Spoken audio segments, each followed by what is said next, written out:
Original story: caught wife trying to cheat with my friend from her iWatch. Hello. It's been a year since I posted on Reddit, so thought it would be fitting to post my story along with a year update. I've fixed the grammar, etc. On the first post as I was drunk. Cheers. Tuesday, October 27th, 2020. I'm writing this from my phone, so bear with me if it's formatted wrong. So last night my wife of 7 years decided to have a chill out night. After dinner, she went to the den and was watching her programs while I flitted between watching the Spurs game, football, soccer, and doing some odds and ends that I had planned. Next thing I know, she's got the wine out and has had 2 bottles of the stuff. At around midnight, I went to check on her and saw she was out cold on the couch. I went to scoop her up when her iWatch thing buzzed and a message popped up on the screen. It said something along the lines of, "Haha, I can't do that. My name would knock 7 shades of shit out of me." I wondered what the fuck that was all about. So I pressed on it, and it was a conversation between my wife and a friend of mine. Now I wouldn't say this guy is a close friend, but he's someone I've played 5-a-sides with for years, drank with, and have known since we were teenagers. We used to call him Jacket Holder because when we got into scraps as teens, he'd always be the guy holding the jackets while everyone else went for it, right? So as I said, I pushed on the conversation while this thing is still attached to her wrist, and scroll up to the top, and as far as I can tell, it's him that contacts her first, unless she's deleted. There's lots of flirting and wink-winking going on, but nothing that you could outright say was cheating. Then I get to last night, and when she's drunk, she starts openly begging him for sex. I couldn't believe my fucking eyes. I'm paraphrasing here because I can't remember the exact words, but she was saying shit like how much she had always wanted him, how no one would ever find out if he did want to do something, and the last one that fucking killed me, that she was great at keeping secrets. I tried to scroll on her watch, but couldn't find any other messages, and I don't know her phone password. I put her in her bed and just sat in the kitchen in shock until I fell asleep, then got up for work at about 5:30. When I went to get in my work van, I just slunk down on the wheel and realized I couldn't face it, so I went back in the house, grabbed a half-drunk bottle of vodka, filled it to the top with Coke, and went on a walk down the railway line. We live beside a lot of woodlands and a disused railway line that goes for miles, and I've walked about half the length of it. I'm sitting under a railway bridge like a fucking troll right now, just seething at the whole thing. You'd probably think there's a fire going from a mile away due to the steam coming out of my ears, so what do? I don't want to speak to her. I can't even bear to look at her after reading that shit. It was like a dagger through my heart. I just feel like every morsel of love I had for her has evaporated into thin air after reading her begging like that. Fucking yuck. Want to ghost her, man. If I could, I would never speak to her again. The whole "I'm great at keeping secrets" waste thing that got me though, like who even are you? It reeks, but it's a case of how far down the rabbit hole do I want to go. I don't care if I'm being honest. I'm just done. I single quotes fear never felt so betrayed and disgusted in all my life. The thing is, I've invested so much in her, not just as a partner, but as a person. I loved her so much and thought her personality, and by extension, my personality, reflected that of good people. To realize she's a backstabbing snake makes me feel like a snake. I feel like a worse person than I was yesterday. The only way I can describe it is for someone you looked up to, took advice and life lessons from, to suddenly find out they were a pedo or a rapist or just a downright creep. Your entire perception of yourself and who you are would be shattered because you've taken on board what they've said and invested time into a creep. God, I'm rambling nonsense, I apologize. I'm lucky in that our house is owned by my parents, who 6 years ago moved to a retirement village, and we moved in. The house will be bequeathed to me when they die, but I don't, and hopefully won't own it for a long time. They couldn't be bothered with the upkeep and all the problems, etc., and wanted to see out their final days in peace. So when we do divorce, my soon-to-be ex won't be getting her hands on it, so what do I do then? I'm honestly thinking of just not saying a word and throwing her right out. Also, while walking here, it went through my mind to get my mate who's a locksmith to quietly change the locks today. I could feed her any old garbage about something from the doors being broken. She won't care what's going on anyway. As I'm about then, after he's done, lock the front door and tell her to come and look at something out the back. When she comes out, run back in and lock the door behind me. That sounds childish as fuck, doesn't it? Seriously though, I don't know what I'm gonna do. I'm staring at a bottle right now, and my life feels like it has been ripped apart at the seams. As for that prick, so-called friend of mine, there's no doubt he was up to something here. There's also no doubt I wouldn't have caught wind of this at all, so I'll be seeing him very soon. Never mind holding jackets, he'll be holding his face. TLDR caught wife, trying to openly cheat on me with someone I considered a friend from her e-watch, *. Wednesday, October 28. Thank you to everyone who reached out to me after my first post. Was appreciated. So yesterday, after I had written the post and was in a complete mess, 2 dog walkers came over to check on me as I was concerning them. I told them everything. They listened, and the first thing one of them said to me was, "Son, the worst thing you can do right now is drink. It'll cause carnage." I have to thank her for that because I was on the highway to hell at that point. I threw the vodka away, got in touch with a friend, and he said I could come to his for a while to calm down. He was at work but told me where the spare key was. We live in a small town of around 15,000 people and he wasn't too far away, so once I got there I sat on his couch just trying to calm down. Throughout the morning I was getting multiple texts and phone calls from my wife asking where I was and what the hell was up, as my work van was still sitting in the driveway and I was nowhere to be seen. I texted her back telling her that there was a problem with the engine, so I got a lift into work, which she seemed to buy, as she just texted back saying okay. When my friend got back from his work at about 5 o'clock, I told him everything that had happened and asked him his opinion. I also told him not to tell anyone about jacket holder, as that might then get back to my wife, which I didn't want at this point. I would deal with him later. By that I mean I'll expose what a little rat he is. Knocking fuck out of him doesn't help me at all as of now. As an aside to the people saying he had done nothing wrong, he messaged my wife first. He was being extremely flirty. What the fuck is he even playing at messaging my wife for in the first place? He only knows her in passing, from afar.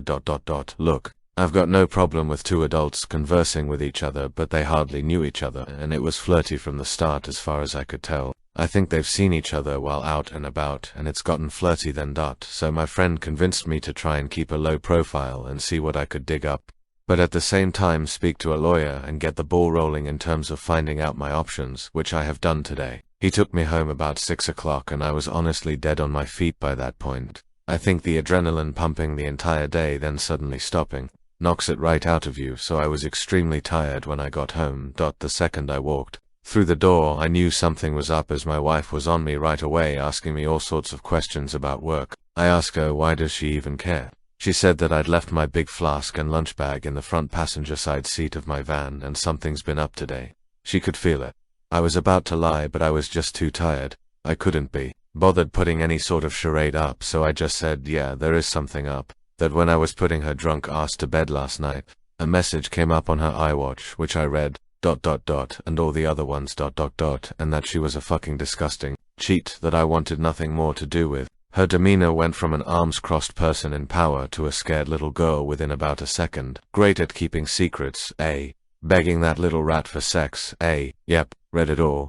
She started sobbing and I walked away and upstairs into the shower. When I got out she was sitting on the top stair crying still, and the excuses started right away. How she was drunk, vulnerable, had never done anything like that before. How he had messaged her first and it didn't mean anything. She was never gonna go through with it. Pretty much everything that everyone on here was saying she would say, like she had the playbook out. The only thing she didn't do was try and blame me. She probably knew I would have thrown her right out the door if she had tried that shit. I told her that I wanted a divorce and her out of the house within a month. Also told her that she was moving to the spare room. I've been pretty much ignoring her ever since, just scowling at her and shaking my head when she starts waffling nonsense. I don't want to hear it. She slept in the spare room last night, and I haven't spoken to or texted with her at all today. If I'm lucky, maybe she'll be gone when I get back from work, but my luck's not that good, I suppose. On getting her out there, I was telling my parents what was happening, and my mother was adamant I wasn't throwing her out onto the streets. She and my mother are close, and always have been. We'd have been together 11 years in December. My mother was saying she made a mistake and that we should sort it out like adults, that we've been through too much together and that she didn't actually do anything. It was just words. She completely took her side over mine. Couldn't believe it. Could this fuck me here? Like, do I have no right to ask her to leave if my mother is against it? It's gonna be my house when my parents pass, and I did nothing wrong, so I'm not leaving. It's probably gonna turn into a War of the Roses Part 2. I managed to get myself an appointment with a divorce lawyer for next week, so I'll be going to that to discuss my options. Until then, I'm just gonna ignore my soon-to-be ex-wife. Guess I know she's probably not gonna admit anything else now. I'll never know if she was a really good liar or she was just talking shit to him to get him on side with her for an affair. Anyways, sorry about the delay in the update, just got the chance to write it now as I'm finishing work. Well, back to the funhouse, I guess. Monday, November 16th. Hi. I thought I'd give an update since a lot of people have been personal messaging me asking for one. It's now been 20 days since I found out my wife was trying to cheat on me with my friend, and the situation has become hellish. I gave her a month to get out and she's been sleeping in the spare room. But it's clear now she doesn't have any intention of going after she got in the ear of my mother. She doesn't have anywhere to go at any rate, but that's not my problem. I've seen my divorce lawyer multiple times, and I'm now in the process of drawing up a divorce petition and having my wife serve divorce papers. I've also opened my own bank account and taken 50% of the balance from our shared account. The atmosphere around the house has been weird, to say the least. The living room has turned into a no-man's land where no one frequents, as we both spend the majority of our time in our rooms. I've also intentionally been working late a lot, so I don't have to interact with her much. I had been completely ignoring her, but after reading about the 180 have started implementing that and been civil, if a little cold towards her. I'm so glad I did this, as I was beginning to feel like a monster refusing to acknowledge her existence. It was not the right way to behave, and I ended up feeling like the one who had wronged her, rather than the other way around. The only time I broke from the 180 was when I walked into the bathroom last week and she was sitting on the floor by the bath crying. I helped her up and instinctively hugged her, though it was more of a their type hug than one with much love attached to it. The sad thing is that I'm so suspicious of her now, that I wouldn't put it past her to be waiting on me coming in so she could put on a performance. The thing is, that probably isn't even true, but this is the sort of shit that's going through my head in this environment. It's just toxic. She's been crowing about how she'll do anything and everything to save this marriage, anything to prove to me that it was just a silly mistake. So I brought up a lie detector test. I don't plan on ever getting one done, wouldn't even know where to start. I just wanted to gauge her reaction. She was all for it. Well, until a few hours later, when she came to me, tablet in hand, going on about how inaccurate they are, and that anxiety and nervousness can throw up false readings, and with her and her anxiety disorder and all, I just laughed. Wasn't even a normal chuckle either. It started as a bit of a cackle and ended in a childish giggle. It appears she would do everything to save this marriage, well, everything except take a lie detector test, that is, whom, it doesn't even matter anyway. I meant what I said in my original post. Every morsel of love I had for her dissipated into the atmosphere after I read her say those horrible things. I don't see her as my true love anymore, the person I could tell anything to and would trust with my life. I just see trash that needs to be taken out before it stinks the place up. Jacket holder has been the talk of the town since I exposed him to our friend group a few weeks back. It's safe to say he has no friends left among us and has been completely ostracized. I tried phoning him a few times, but he refused to answer, then blocked my number. Fuck that little rat. I hope it was worth it. I've spoken to my mother multiple times about this, and during a heated argument asked her why she was taking my wife's side. Like, was there something she wasn't telling me here? What was she expecting? Us to live like roommates, go on like nothing happened? It's ridiculous. She said she has always seen my wife as the daughter she never had but always wanted. My mother had a stillborn daughter before I was born, and it has haunted her. So she latched onto my wife and has done since we got together.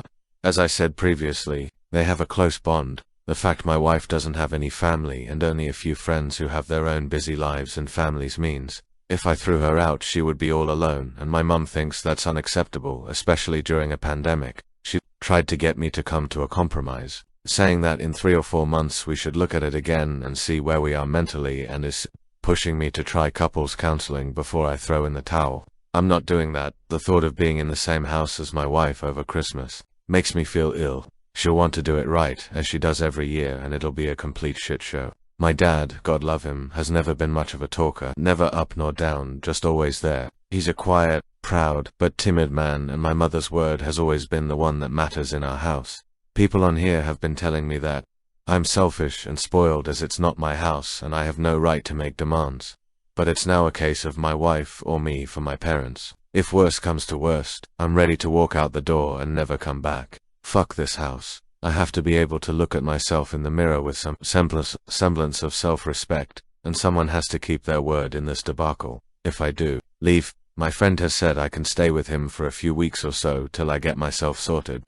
If I do walk out that door though, I'm done with my parents. I'll never speak to them again in my life. They'll probably see it as me giving up on them, me walking away without trying to at least have a go at fixing things first. I see it as them choosing someone who broke my heart over me. Like, what will be the logistics of this once I'm gone? Just her staying there herself, my mother and father looking after a backstabber while their flesh and blood goes off alone. A little more info on the house. My parents let us move in a year after our wedding. It was an apparent belated wedding gift, ... although that was just the chatter from them at the time. They were always planning on moving out and moving us in. I've spent tens of thousands on it over the years, but that's neither here nor there. I have fantasies of leaving this all behind, going somewhere new and starting again. But I don't have anywhere else to go. I've lived in this town all my life. It's all I know. Am I being too harsh here? I'm literally ready to slingshot my parents right out of my life, but I feel so torn. Why am I the one who has to lose everything and everyone? I've tried to be good, and I always thought you make your own luck, and that good things happen to good people. Maybe I'm not as good as I think I am. Maybe I deserve all I fucking get. Wednesday, December 2. And well, since this morning, I no longer call that house home. I saw on the calendar that my wife had a hospital appointment with her ophthalmologist. So knowing she would be gone for a few hours, I took that as an opportunity to get my stuff together and move out, which I have. After getting my things moved and sorted, I put the house keys on the kitchen table, along with the divorce papers I received from the divorce lawyer last week, and was on my way. I've blocked both my wife and mother's numbers, and any communication I have with my wife going forward will be done through my lawyer. In terms of my living situation, I'm staying with a friend for a week or two, but hopefully I should be in my own rented place before Christmas. I haven't spoken to my parents in a few weeks. Last time we spoke was via text, and I tried to tell my mother, in explicit detail, the things my wife was saying during her texts to Jacket Holder, why it hurt me so much, and why I didn't think it was her first time doing it with the whole "I'm great at keeping secrets" comment, and thus could never trust her again. My mother texted back saying she couldn't speak to me when I was like this, and she would let me cool off. She tried to phone me a few days ago, and I blanked her call, and as said a bit further up, since today have blocked her number. I feel so let down by my parents, and at this point, it almost feels worse than the original betrayal from my wife. The way I'm feeling right now, I don't think I'll ever speak to them again. I think in times of strife, you look to your family to be strong for you, to be a rock and give you ... the wronged one ... support. My parents have been weak. They've made me feel like the one in the wrong, like I'm overreacting, and it's me that's ripping this family apart. Well, it's not. I never asked them to move mountains for me, just move my cheating wife out of the house, and they made their choice. My father also had the chance to put his foot down for once in his life and stand up for me, but didn't. You make your choices and you live with them, I guess. Reading some of the comments on here from my previous posts, people have been saying things like, I threw in the towel so easily. I was looking for a way out and didn't love my wife because I didn't try hard enough to save things, but that's not true. I loved my wife more than anyone on this earth, and I was broken when I discovered what she was doing. I think we all have boundaries, and once those boundaries have been crossed, things change irrevocably. When I read those horrible texts, something changed inside of me. I fell out of love with her, like being snapped out of a spell in the movies. Anything tried after that is just delaying the inevitable. I have to say that I'm interested in the whole dynamic of their relationship now that I'm gone. Like, are my parents gonna continue supporting her knowing that it has finished their relationship with their son? As for me, I'd love to travel. My wife hated flying, so most of our holidays had been to southern England, the likes of New and Torquay and Cornwall and Devon, so it would be great to travel abroad again. The last time I was abroad was when I was 24, a mate's holiday in Greece, so 13 years ago. I'd love to see a bit of America, so once this pandemic calms down, I've definitely got my sights on the States. Thanks. Bye. Wednesday, May 26, 2021. It's been over 7 months since I first posted on Reddit, and I honestly thought that was it for me, as I didn't need any more advice. I had made my decisions and done what I said I would, but I got a phone call this morning that has dragged me back into the mire. I have moved 15 miles away, changed my phone number, and am still in the process of divorcing my wife. She has completely ignored all the requests from my divorce lawyer to cooperate, which has hindered things. We're now in the process of putting in an application for deemed service and trying to have her served officially by the courts. If she continues to ignore, then I can proceed with a divorce without her input. Well, this morning, while at work, I got a phone call from my friend telling me that my dad was trying to get in touch, as my mother is not well, and would it be okay if he gave him my number. I said okay, and my dad phoned to tell me mum is in hospital. She's stable, though not great. Obviously, I was shocked as I've not heard my dad's voice for so long. It was also the most emotional I've ever heard him. He told me my mum really wants to see me, so would I meet him at the hospital tonight and go in and see her with him. I said okay, and I've arranged to meet him outside the hospital. I ended up going home from work as I couldn't concentrate, and I'm climbing the walls here wondering if I've made the right decision. Wondering if I'm about to get dragged back into this shit show that I walked away from. I've never felt so nervous in my life, and the lack of control I have over the situation has sent my mind spiraling in lots of different directions. I feel like I'm walking into a burning building blindfolded with no idea where the exits are. Why does she want to speak to me now? Has she had a change of heart? Unless she's also had a personality transplant while in there, I find that unlikely. Will my wife be there? I have no interest in ever seeing her again. I'm still angry about what transpired with them and the way they took my cheating wife's side over mine. I single quotes, we've been going back and forth in my head about going at all, but I will go. I was also thinking about seeing if she wanted to speak over the phone instead, but not sure if she would do that or even if she's well enough. I feel like the bad guy here and that I might have caused this from walking away. How would you handle this? Saturday, May 29th. Sorry about the late update. I've spent the last few days trying to digest what happened and how I feel. So I did end up going to the hospital on Wednesday night after much toing and froing. I was genuinely about to back out at the last minute as I felt my bottle crashing, but I needed some closure and knew that I wouldn't forgive myself if I didn't go and something happened. When I drove into the hospital car park, I had this surreal feeling of paranoia and was half expecting my wife to jump out from behind a bush or something. I met my dad at the entrance and it was pretty awkward as he tried to hug me and I said no. I then said if my wife is here in any way, shape or form, then I am about turning and out the door. He assured me she wasn't, and we made our way to the ward where mum was. When I saw my mother, I got the fright of my life as she looked like she had been in the wars. Never have I seen her look so frail. She's got an extreme black eye, also a lot of bruising and purple yellowness down one side of her face. She took a serious fall, broke 2 ribs, shattered her elbow and banged one side of her head face on the ground. So elbow, ribs, then head in that order as she went down. She looked zombified but perked up when she saw me. She told me how much she's missed me and that she wasn't sure she'd ever see me again. I told her if she had really wanted to get a hold of me, she could have done.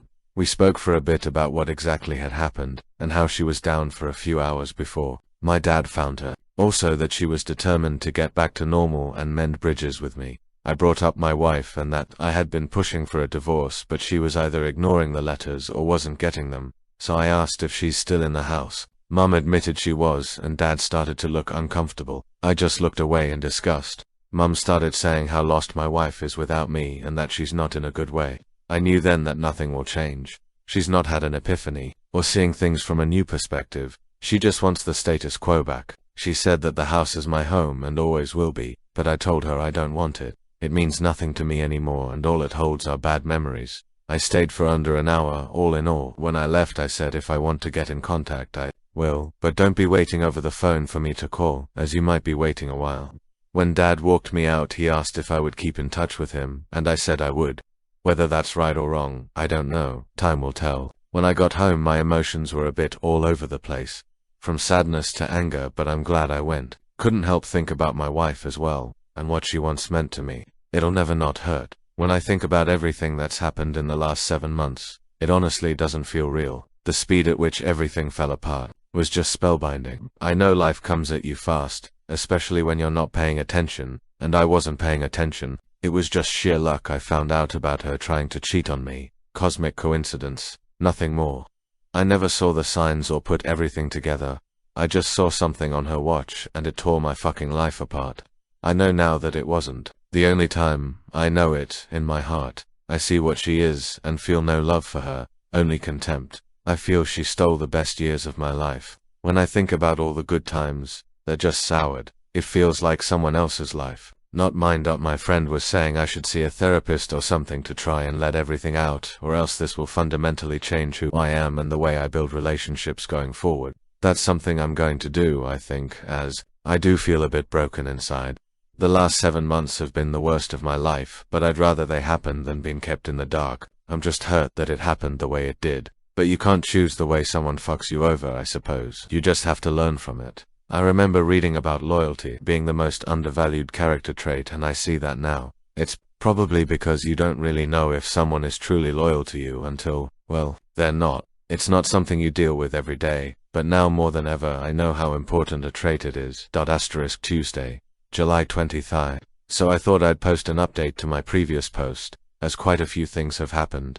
Firstly, I'm now in the home stretch in terms of divorce from my wife. She has signed the divorce papers and sent them to my divorce lawyer, so all that's left now are the formalities. She sent me a message via my dad, where she said she's sorry for not letting me move on, that she thought she could save things but now she knows she can't, and she has to move on for her own well-being. I thank her for seeing sense. She doesn't want anything in the divorce and said she's going to move out of the house when she can get on her feet, which I'm okay with. In terms of my mother, I haven't spoken to her yet, but my dad said she's doing a lot better after getting out of the hospital and getting some normality back. I don't know how things will pan out with them, but I've said that if the house is going to be mine, then I want them to put it into my name now, to give me some security. Then we can start trying to build bridges. We'll see how that goes. My biggest battles ahead are in my head, and trying to get over everything that has happened. The brain is a wonderful yet frightening thing. To give you an example, I can still taste the truffles I scoffed then threw up at my grand's house when I was like 5. I've never eaten truffles again, but I can still taste those fucking things 30 years later when I think about it. What I'm getting at is I don't want to harbor thoughts, feelings, and opinions about everything that's happened 30 years down the road. I don't want to be one of those older people who's had everything good knocked out of them by the pain of life. You often hear about those people, how they used to be good, kind or funny, but somewhere along the line, they've had experiences that have forever changed them, turned them into a person they never wanted to be, and all that's left is pain. I don't want to be that person. I have to let this pain go before it consumes me. I've started therapy and spoken to a psychiatrist both over the phone and in person, and it has helped me a lot to speak candidly about everything, if only for a little while. My psychiatrist also said something to me that really struck a chord. When I was moaning about how my best years were behind me, she said, "Your best years are the years you've got left." What I think she meant is, the past is gone. It doesn't exist, except in your mind. But the here and now does, and you can choose to make the most of it, or live in a past that isn't real to anyone but you. It's definitely a phrase I'm going to try and remember when I feel down. I said in one of the previous posts that I wanted to travel, and that is finally happening. My friend has committed to coming with me, and we're booking a flight to New York at the beginning of October, for a week. Really looking forward to it. Always wanted to see New York when the leaves change. Reminds me of that movie You've Got Mail. I want this to be just the beginning of my adventures in terms of traveling. I want my latter 30s to be littered with memories from escapades I've had abroad. Well, that's the plan anyway. All I know is that for the first time in what seems like a long time, I'm waking up with hope in my heart and walking with a spring in my step. If that's not progress, then I don't know what is. Wednesday, October 27th. Well, it's now been a year since my first post on Reddit, so thought it would be fitting to give one last update and end things here. First things first, I'm now officially divorced. Feels like a weight has been lifted, but also a firm end to what was nearly a third of my life. I actually saw my ex-wife for the first time since last December as I was walking into a shop in the town center about a month back. After visiting a friend, she was opening the door to walk out just as I was walking in. We were both wearing masks, but I noticed it was her right away and we made eye contact. She mumbled something that I couldn't make out, then we just sort of stared at each other for a few seconds. Then I walked inside.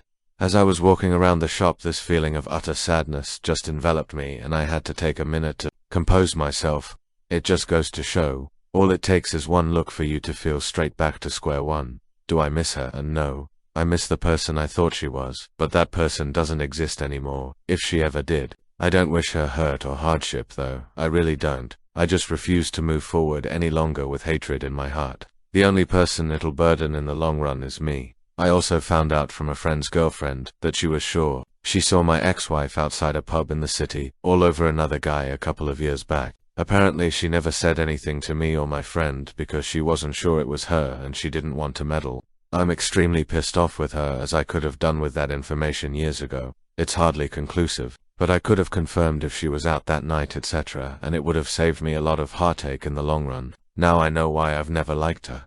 One of the reasons we wanted to book a flight to New York in October, apart from wanting to see NY in autumn, was that the travel ban between the USA and UK was supposed to be lifting in September for fully vaccinated travelers. Unfortunately, that has now been moved back to November 8th, which has put our plans into limbo. My friend also can't get the time off work now till the new year, so if I'm to go, then I'll have to go alone, which is a bit shit since we were both invested in going together. I'm pretty set on going in the new year with him, though I'll have to think things through more thoroughly. One thing this pandemic has consistently been able to do is throw up curveballs, so I really can't complain or say I'm surprised. I'll get there though, by hook or by crook. This is just the start of my journey in that regard, remember.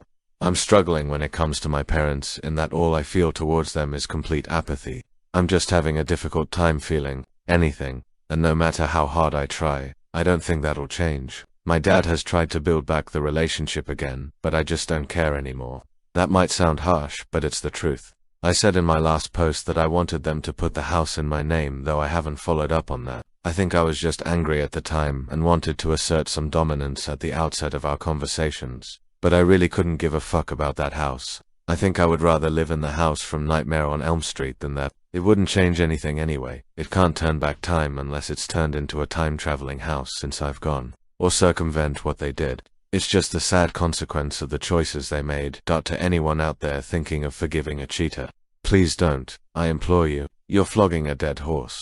Don't be that person, desperately scrambling to put out fires started by your cheater partner while they gleefully reignite them. I feel stronger than ever after everything that's happened and reading a lot of infidelity support forums in the last year, that you're letting yourself in for a world of hurt if you don't cut your losses. Kind of a relevant story, but at the start of the year I had a really scary experience when I cut the back of my trouser leg on a metal bin while brushing against it at work. I never realized it had caused a cut until I went home, and when I went to bed at night, I felt kinda weird. I woke up about 2 a.m. and my leg was pulsating. I felt deathly ill, was seeing double, dizzy, and was alternating between a severe fever and chills. I understood right away it could be sepsis, so I phoned an ambulance, which they said was going to be 2 hours plus, as it was a Friday night and at height of COVID, and my thoughts were doing light-speed laps around my head while I was hyperventilating like crazy.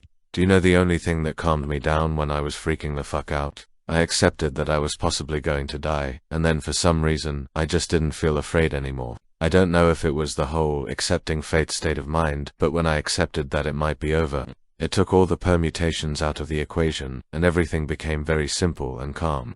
I've been thinking about it a lot lately, and when I think about cheating betrayal, I feel very similar. You have to accept that what you had is over. It's long gone if someone is willing to plunder such depths and stab you in the back so mercilessly for their own gratification. Fighting that unwinnable battle is noble and all, but when you're pissing into the wind with lottery odds of success, is it worth it? Is it worth the pain? I don't think so. I understand everyone has their own situations with kids, etc., but some fights are just straight up folly. Accept that it's over and things will quickly become clearer. That's just my view. It's only after we've lost everything that we're free to do anything. Tyler Durden, Fight Club. It's funny. I haven't written about my thoughts and feelings since I was in high school. I work up roofs for a living. This experience, though, has coaxed that side out of me, a side that I had pretty much forgotten existed. If something good has come from this fiasco, it's that I'm not going to bottle things up any longer. It's been cathartic for me to get things out there and see the bigger picture of my situation. Writing things down has helped me more than I ever imagined, so it's something I'm going to continue to do, even if it's just writing to myself on a journal or notepad. I think there are instances in your life, when all said and done, that you can put a pin in and say, things were on a knife edge that day and could have gone either way.